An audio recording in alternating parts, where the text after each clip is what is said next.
আপনার নামটা একটু বলবেন? আমার নাম অভিজিৎ স্যার, নমস্কার। নমস্কার। আমি ব্যারাকপুরে থাকি। আচ্ছা, তো আপনি একটু ইন্ট্রোডাকশনটা যদি দেন, আপনি কি করতেন বা আমি কি একটা করেন সময় এখন? অনেক রকম ট্রেডে ছিলাম। হুম। অ্যাকচুয়ালি আমার ফার্স্ট লাইফে ছিল মেডিসিনের ফার্মেসি, হুম। একদম মেন মার্কেটের আমার বাড়ির কাছেই ছিল। সেখানে 4-5 জন ভালো ডাক্তারও বসতো, পেশেন্ট টেশেন্ট হতো। তারপরে কোনো একটা ঘটনার জন্য আমার ওই জায়গাটা ছেড়ে দিতে হয়। আর তারপরে আমি ব্যাংকিং ইন্ডাস্ট্রিতেই জয়েন করি। ব্যাংকিং ইন্ডাস্ট্রিতে প্রচুর রোজগার হয়েছে। এবারে যথারীতি আমার যে অ্যাসোসিয়েটস লোক যা ছিল, তাদের সঙ্গে থাকতে থাকতে আমার লাইফস্টাইল, সেকেন্ডারি লাইফস্টাইল লিড করি।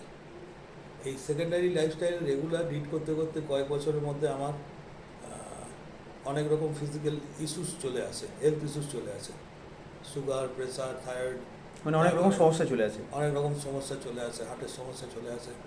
না, অ্যাপোলো ক্লিনিক আমার ঘর বাড়ি হয়ে গেছিলো আর কি, প্রত্যেক মাসে 2-3 বার করে যাওয়া আসা। মানে মেডিসিন আপনার ডাক্তার সঙ্গী সাথী একদম সারাদিনে 8টা 9টা 10টা করে ওষুধ খেতে হতো, এবেলা দুবেলা 2 বেলা 3 বেলা মিলে।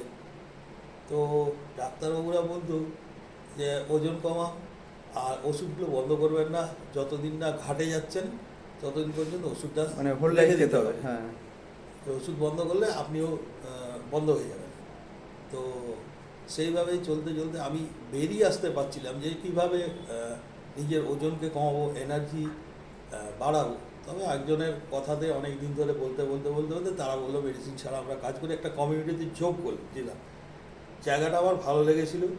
ওরা মেনলি ফুড হ্যাবিট, জল খাওয়া, ঘুম, stress management, workout and nutrition, এই 6টা জিনিসের উপর কাজ করে। এবং আমি 6 মাসে আমি ওজন কমিয়েছিলাম, 16 কেজি ওজন কমিয়েছিলাম। মানে শেক টেক খেতেন ওখানে নাকি? শেক খেতাম, ওয়ার্কআউট করতাম, একটা মানে ডিসিপ্লিন লাইফের মধ্যে থাকতে হতো। গাধা ভাত খাওয়া, তারপরে আর তাতে আপনার অনেক বেনিফিট হয়েছে। বেনিফিট হয়েছিল। কিন্তু সেটা আপনি কি কন্টিনিউ করতে সেটা পেরেছেন? কন্টিনিউ করতে পারিনি, কারণ ডিউ টু ওখানে যে আমার খরচাটা হতো মাসে প্রায় 30-40 হাজার টাকা খরচা, আমি ওটা কন্টিনিউ করতে পারিনি। 1 বছর করেছিলাম, তারপর আস্তে আস্তে ওখান থেকে মানে বেরিয়ে বাধ্য আসতে হয়ে হলো, আপনি যেহেতু ডিসকন্টিনিউ আমার করেছেন। নিজের কোনো রোজগার ছিল না। হ্যাঁ, আর সেইভাবে ওইখানে ইনকাম আমার ছিল না। অফলাইনরা বলেছিল যে এখানে কাজ করো, তুমি কাজ করলে তুমি এখান থেকে রোজগার করতে হবে। তো একটা পয়সা রোজগার হয়নি বলে বাধ্য হয়ে ওখান থেকে বেরিয়ে আসতে হবে। সেভাবে সাপোর্ট পাননি আর কি। সাপোর্ট সেভাবে পাইনি। আমাকে মোটিভেশন দিয়েছে, ট্রেনিং দিয়েছে, স্বপ্ন দেখিয়েছে, সব কিছু করেছে। কিন্তু মাঠে নেমে কাজ করার মতো লোক পাননি। না, ফিল্ডে নেমে কাজ করার মতো বা সেইভাবে পাইনি, যেখানে আমি পাচ্ছি না আমার হয়ে কেউ করে দেবে, সেই জায়গাটা নেই। জানি যে সারা জীবনটা নিজেরটা নিজেকেই করতে হবে, তাও প্রথম জায়গা তো নতুন জায়গা পাইনি।